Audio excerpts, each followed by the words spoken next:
ولولا أن يكون الناس أمة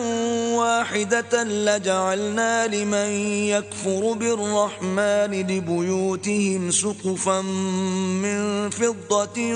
ومعارج عليها يظهرون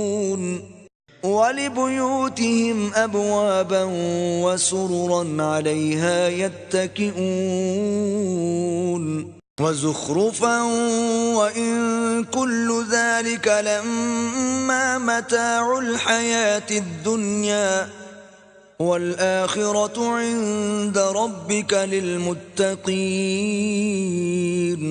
ومن يعش عن ذكر الرحمن نقيض له شيطانا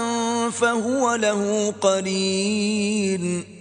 وإنهم ليصدونهم عن السبيل ويحسبون أنهم مهتدون حتى إذا جاءنا قال يا ليت بيني وبينك بعد المشرقين فبئس القرين ولن ينفعكم اليوم إذ ظلمتم أنكم في العذاب مشتركون